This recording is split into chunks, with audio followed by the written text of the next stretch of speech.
दोस्तों, अयोध्या में रामलला की प्राण प्रतिष्ठा हो चुकी है। रामलला की प्राण प्रतिष्ठा का इनविटेशन बहुत से लोगों को गया था।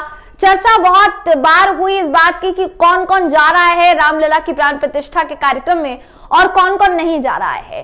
तमाम जितनी विपक्षी पार्टियां हैं उनमें से कई महत्वपूर्ण पार्टियां इन द सेंस जो पार्टियां चर्चा में हमेशा रहती हैं, भारतीय जनता पार्टी को घेरने में उन तमाम पार्टियों का जिक्र होता है। दोस्तों, उन सभी पार्टियों के प्रमुख ने इस पूरे राम प्राण प्रतिष्ठा कार्यक्रम से दूरी बनाकर रखी है।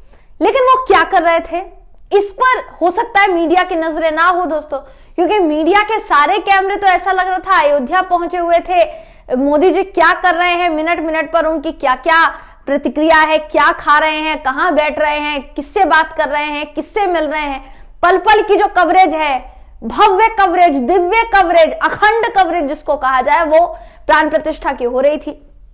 तो जितने भी बड़े बड़े तथाकथित मेन स्ट्रीम मीडिया चैनल्स थे, सबके सब अयोध्या पहुंचे हुए थे दोस्तों। तो किसको टाइम मिलता तमाम विपक्षी पार्टियों को या उनके प्रमुखों को कवर करने का। मगर वो क्या कर रहे थे, चाहे राहुल गांधी हो, चाहे ममता बनर्जी हो, चाहे उद्धव ठाकरे हो या बाकी के नेतागण हो, सबने क्या किया दोस्तों, क्या क्या इवेंट आयोजित किए गए, राम मंदिर प्राण प्रतिष्ठा से हटके क्या इवेंट आयोजित किए गए, सब कुछ इस खबर में मैं आपको बताऊंगी दोस्तों। नमस्कार, मेरा नाम है जयंती झा और आप देख रहे हैं देश नीति।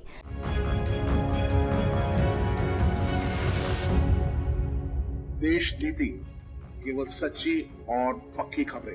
दोस्तों, आज देश भर में अलग अलग जगह क्या क्या हुआ है, इस पर सबकी देखिए निगाहें टिकी हुई थी। लेकिन क्योंकि तमाम जितने चैनल्स आप खोल के देखेंगे उसमें अयोध्या की ही सारी बातें दिखाई जा रही है आपको। बीजेपी क्या कर रही है, योगी आदित्यनाथ पहुंच गए हैं, सेलिब्रिटीज पहुंच गए हैं, मोदी जी पहुंच गए हैं, आरएसएस प्रमुख मोहन भागवत पहुंच गए हैं। तो सबके पहुंचने की कवरेज जो है जारी थी।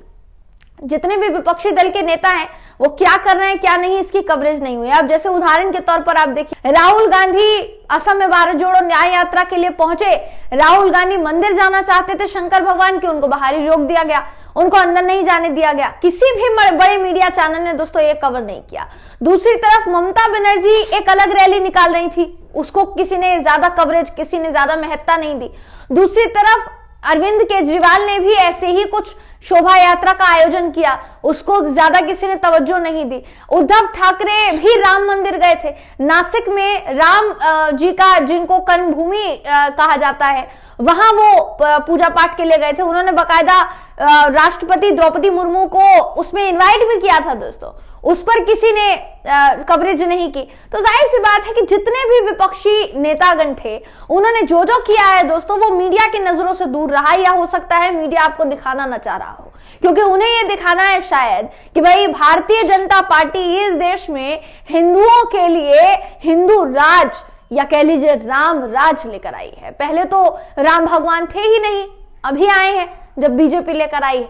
मोदी जी हाथ पकड़कर राम जी को लेकर आ रहे थे, ये पोस्टर बकायदा बीजेपी की तरफ से जारी कर दिया गया है। तो आपके स्क्रीन पर बिना देर किए दोस्तों मैं आपको बीबीसी की खबर दिखा रही हूँ, आपको बताती हूँ कि एक एक नेता ने आज क्या क्या किया है, विपक्षी नेताओं की क्या क्या इवेंट रहे हैं वो आपको देखिए बता देते हैं। आपकी स्क्रीन पर जो बीबीसी की खबर है वो क्या कहती है, ध्यान से सुन लीजिए। किस किस नेता ने, सबसे पहले तो किस किस की बात हो रही है यहाँ पे, राहुल गांधी की बात हो रही है, ममता बनर्जी की बात हो रही है, इसी के साथ साथ उद्धव ठाकरे की बात हो रही है, अरविंद केजरीवाल की बात हो रही है और अखिलेश यादव की बात हो रही है। जो भी पार्टियां हैं दोस्तों, चाहे कांग्रेस है, तृणमूल कांग्रेस है, या उद्धव ठाकरे की शिवसेना है, या फिर आप कह लीजिए आम आदमी पार्टी है या समाजवादी पार्टी है, ये तमाम पार्टियां इंडिया गठबंधन में बहुत महत्वपूर्ण भूमिका निभाती हैं और इन सभी ने आयोजन से दूरी बनाकर रखी। ये कहा गया अयोध्या में जो राम मंदिर बना और रामलला की प्राण प्रतिष्ठा हुई, वो कार्यक्रम तो संपन्न हो चुका है, लेकिन उस कार्यक्रम में ये चेहरे दिखाई नहीं दिए दोस्तों, क्योंकि इन्होंने पहले ही किनारा कर लिया था। कांग्रेस जो है, कांग्रेस नेता राहुल गांधी भारत जोड़ो न्याय यात्रा निकाल रहे हैं, मेघालय उनकी न्याय यात्रा पहुंच चुकी है। दूसरी तरफ अगर बात की जाए ममता बनर्जी की, तो ममता बनर्जी जो है दोस्तों वो भी अपनी अलग यात्रा निकाल रही हैं। तृणमूल कांग्रेस के अध्यक्ष और पश्चिम बंगाल के मुख्यमंत्री ममता बनर्जी प्राण प्रतिष्ठा कार्यक्रम में शामिल नहीं हुई। प्राण प्रतिष्ठा के दिन सीएम बनर्जी ने संप्रति रैली जो है निकाली और संप्रति रैली निकालते हुए उन्होंने आरोप लगाया कि वो एक धार्मिक आयोजन को राजनीतिक आंदोलन में बदल रही है, यानी बीजेपी पर वो आरोप लगाती हुई आई है। इसी के जवाब में ममता बनर्जी ने सभी धर्मों के साथ सद्भावना रैली निकाली है। और ये संप्रति रैली जो है दोस्तों सद्भावना रैली थी, जो कि सभी धर्मों के साथ मिलकर निकाली गई। किसके द्वारा? ममता बनर्जी की पार्टी के द्वारा। उसको कवर किया गया है कुछ ही मीडिया हाउसेस द्वारा, या कह लीजिए कुछ ही मीडिया एजेंसीज द्वारा उसको कवर किया गया है। दोस्तों टीएमसी कार्यकर्ताओं से अपने अपने क्षेत्र में इस तरह की सद्भाव रैली निकालने की अपील उन्होंने की है।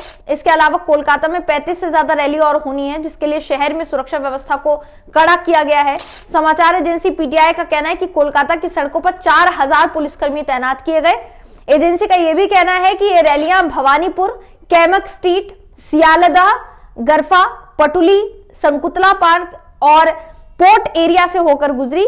टीएमसी की ये जो संप्रति रैली थी दोस्तों करीब 3 बजे हाजरा क्रॉसिंग से शुरू हुई और हाजरा रोड और अमीर अली एवेन्यू से होकर पार्क सर्कस मैदान तक पहुंची। यानी कुल मिलाकर आप ये कह सकते हैं कि ममता बनर्जी ने अपनी अलग रैली जो है निकाली इस दिन, जिस दिन उनको प्राण प्रतिष्ठा में शामिल होने का न्योता दिया गया था। ऐसा बताया गया कि दिया गया है, मगर उन्होंने कहा कि वैसे तो अभी तक पहुंचा नहीं है, लेकिन अगर पहुंचेगा भी तो भी हम शामिल नहीं होंगे। इसके अलावा अगर बात की जाए आम आदमी पार्टी की, तो राम मंदिर प्राण प्रतिष्ठा के दिन आम आदमी पार्टी जो है दिल्ली में शोभा यात्रा निकालती नजर आई। विधानसभा में अलग अलग विधानसभा में भंडारे का आयोजन किया गया आम आदमी पार्टी के द्वारा।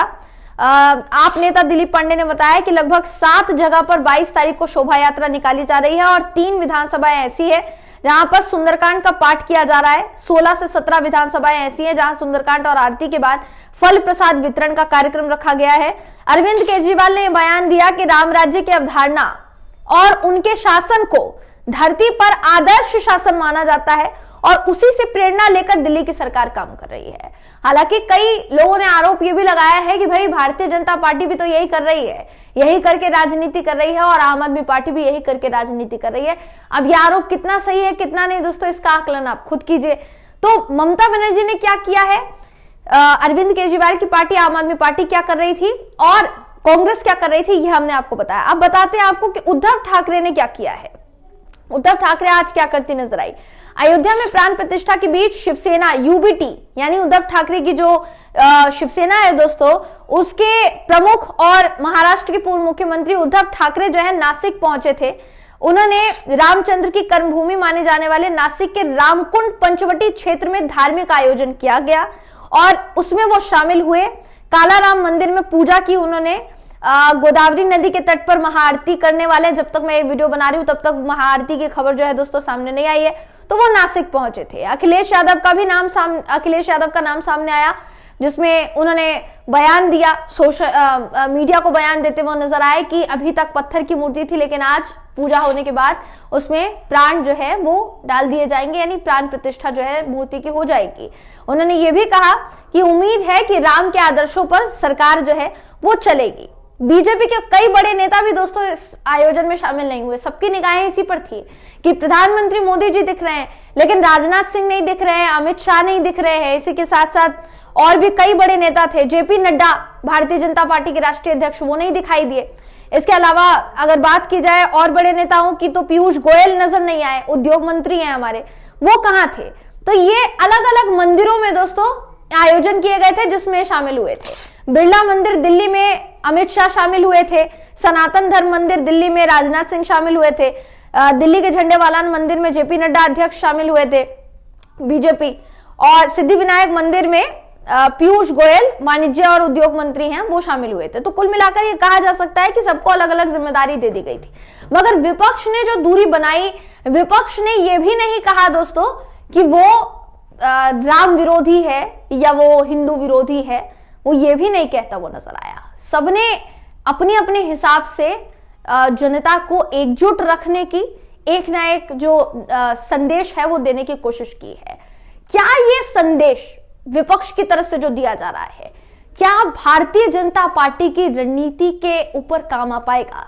ये सवाल आपसे इसलिए पूछ रही हूं दोस्तों क्योंकि जिस तरह से भाजपा ने एक मुद्दे को भुनाया है, उसका असर धीरे धीरे करके दिखने लगा है। अगर वो असर प्रभावी हुआ तो क्या इंडिया गठबंधन उस असर को खत्म कर पाएगा? आपकी राय क्या है इस पर? अपनी राय हमें कमेंट करके जरूर बताइएगा। वीडियो अगर आपको पसंद आया हो तो वीडियो को लाइक कीजिए, शेयर कीजिए, चैनल को सब्सक्राइब करना बिल्कुल भी ना भूलें। फिर मुलाकात होगी आपसे अगली वीडियो में, तब तक के लिए नमस्कार।